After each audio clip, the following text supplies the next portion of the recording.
Salut, c'est un réel plaisir de vous trouver sur Déco TV. Moi, c'est Léna Martinez et vous êtes sur l'émission Point de vue. En Afrique, qui dit mariage ne veut pas seulement dire l'union entre un homme et une femme. Ça veut aussi dire deux familles qui se réunissent pour en former une. Et généralement, les relations ne sont pas très cordiales. Et l'une des relations qui est la plus difficile à avoir, c'est celle d'une belle-mère et de sa belle-fille. Aujourd'hui, nous nous sommes rendus dans les rues pour savoir comment est-ce qu'elle peut être parfaite. Comment est-ce qu'elle peut être très cordiale. Allons-y.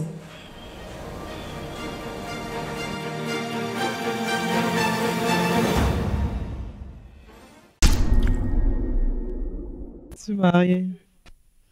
Comment est-ce que la relation entre vous et votre belle-mère est?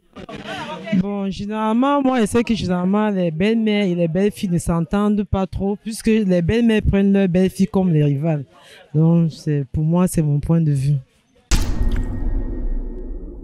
Comment est-ce que vous imaginez la relation entre vous et votre future belle-mère? J'aimerais qu'elle soit gentille, qu'elle soit comme une deuxième mère pour moi. Et si maintenant votre belle-mère est le contraire, comment est-ce que vous allez gérer ça? Je vais essayer de l'apprendre à être gentille, à faire les bonnes choses comme moi j'aimerais qu'elle fasse.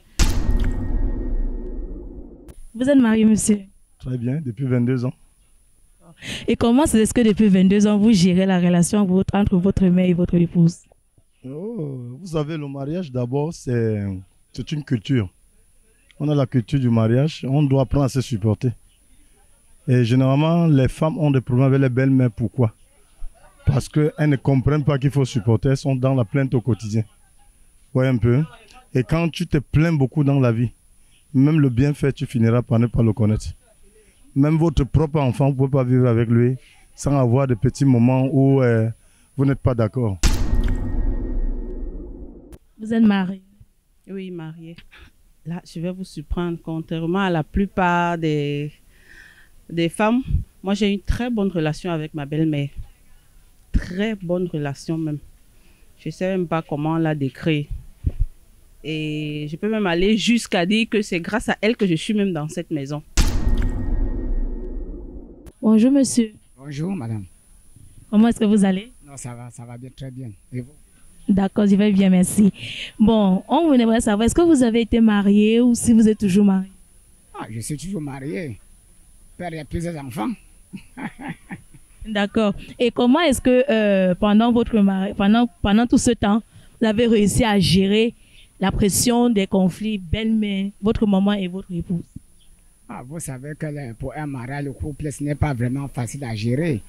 Mais quand il y a peut-être un conflit entre peut-être ma belle-mère et ma femme,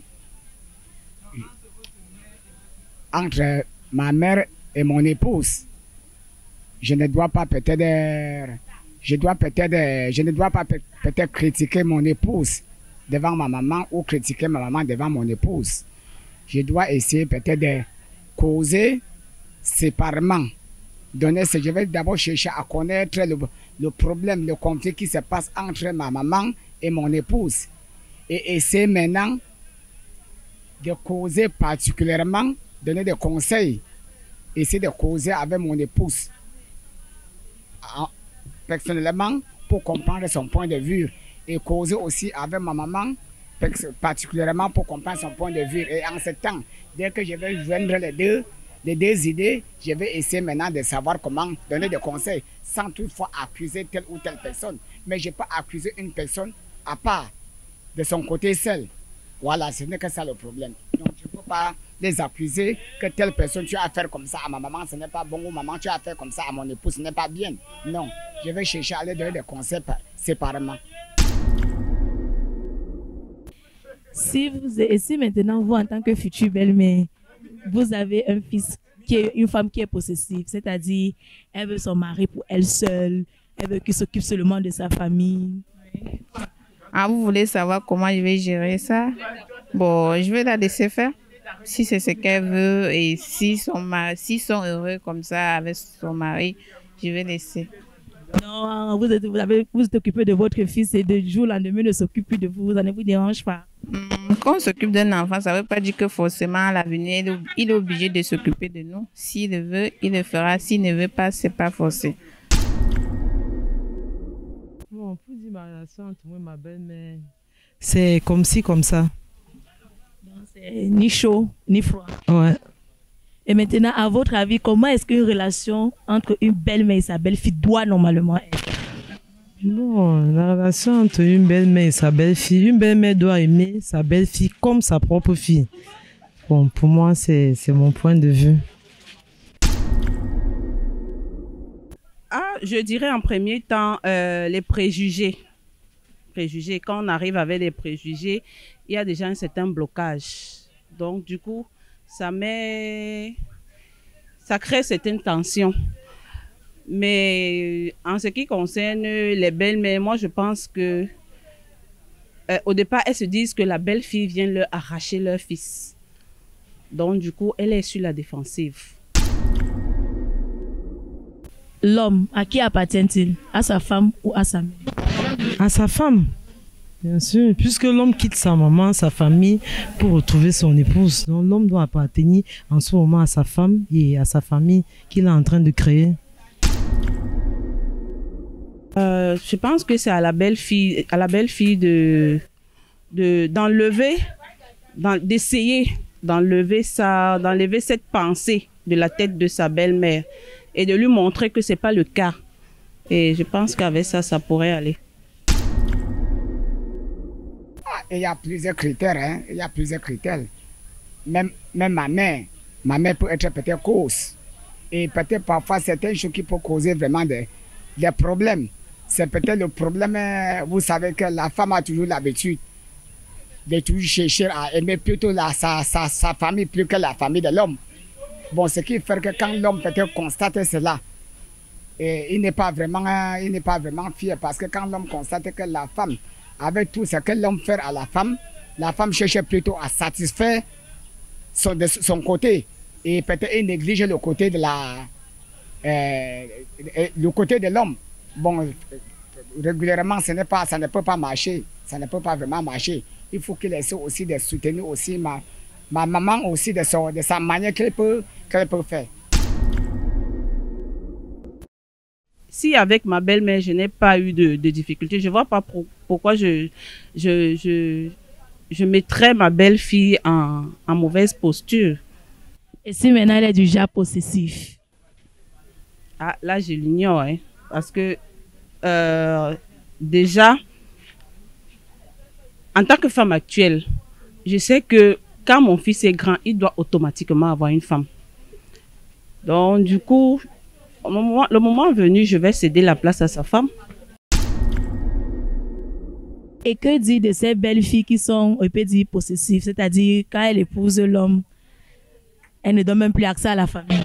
Non, c'est un peu évident. Toute belle fille aimerait accueillir sa belle-mère chez elle. Donc ça dépend du comportement de la belle-mère, c'est tout. Maintenant, en tant que chef de famille, papa de plusieurs enfants, qui sûrement sont déjà mariés, comment est-ce que votre femme et ses belles-filles, s'il y en a, comment est-ce que ça va entre elles? Vous savez qu'en ce qui concerne les femmes sont pareilles. En ce qui concerne la femme et sa fille, bon, tout ce que peut-être la femme cause avec sa fille, je ne suis pas là, n'est-ce pas? Je ne peux pas être au courant. Mais de mon côté, étant comme père, si ma fille est mariée, je vais essayer plutôt de donner un conseil positif à ma fille, comment gérer son foyer. Hein? Ce n'est que dans ce côté-là, parce que je ne connais pas tout ce qu'il cause avec sa maman. Mais quand il y a un conflit, je vais plutôt chercher à essayer à conseiller ma fille, comment essayer de gérer ce problème-là.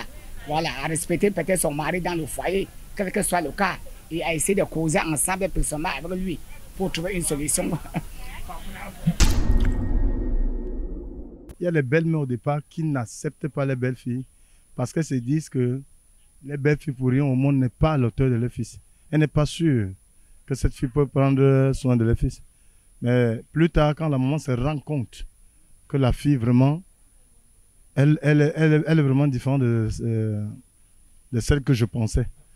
Mais c'est la femme maintenant qui dit « Ah, la mère là, ne m'aimait pas avant. » Bon, ce qu'elle fait là, c'est l'hypocrisie. Elle ne pense pas qu'elle peut mener. Bon, je pense que même les musiciens comme les Yango ont chanté, hein, que toute erreur mérite d'être pardonnée si on la reconnaît.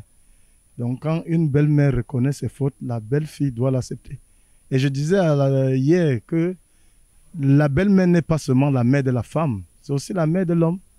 Ce n'est pas seulement la mère aussi de l'homme, c'est aussi la mère de la femme. Il y a des hommes qui n'ont pas de bonnes relations avec les belles-mères, mais ils font avec, c'est déjà une famille. Et moi, je trouve qu'aujourd'hui, de plus en plus, les relations entre les belles-mères et les belles-filles deviennent trop tendues parce qu'il y a un problème d'égoïsme. Aucune maman n'accouchera son enfant et fait cadeau à une femme, sous prétexte qu'elle est mariée, elle a sa vie. La femme peut partir, l'homme se marie encore, hein, mais la maman, elle est unique. Il n'y a pas de mère. Bon, ce n'est pas pour dire qu'il n'y a pas de belles-mères qui menacent les filles, même dans votre propre famille. Ce n'est pas tout le monde qui est d'accord avec vous. Vous faites seulement le fort, vous surmontez, vous supportez. C'est ce que les femmes doivent faire de leur côté. Beaucoup d'hommes ont des difficultés. Il y a des mamans qui cherchent même des copains à leurs filles, qui jurent ne jamais aimer les beaux-fils parce qu'elles estiment que les filles ont aimé ce garçon et le gars ne donne pas ce que le show donnait avant. Et du coup, elle a plié le doigt, elle ne va jamais aimer ce garçon. Mais quand le gars même au courant, il dit non, je vais me battre pour la convaincre, je vais me battre, je vais me battre. Et d'autres belles-mères finissent même sans jamais aimer les beaux-fils. Mais jamais, vous ne voyez pas les hommes dans la rue crier, ils se plaignent. Hein, c'est le fait de se plaindre que chacun sort. L'autre prend son histoire. Vous l'avez vu hier, celle-là disait de son histoire. Ma belle-mère ne m'a jamais aimé. Donc si toi, tu as même un problème avec ta belle-mère, même si tu veux pardonner, tu te diras que les belles-mères sont diables. Donc voilà ce que je peux dire. Le mariage, c'est une culture. Il faut que ce soit l'homme ou la femme, qu'on s'éduque encore dans le mariage. Le mariage, ce n'est pas l'aventure. Voilà ce que je peux dire. Les relations humaines ne sont pas si faciles à vivre. Vous l'avez vu, vous l'avez découvert. Mais l'essentiel, c'est d'apprendre à vivre avec quelqu'un, c'est de vivre avec nous-mêmes tels que nous sommes. N'oubliez pas de nous donner votre avis sur nos différentes pages sur les réseaux sociaux. Au revoir.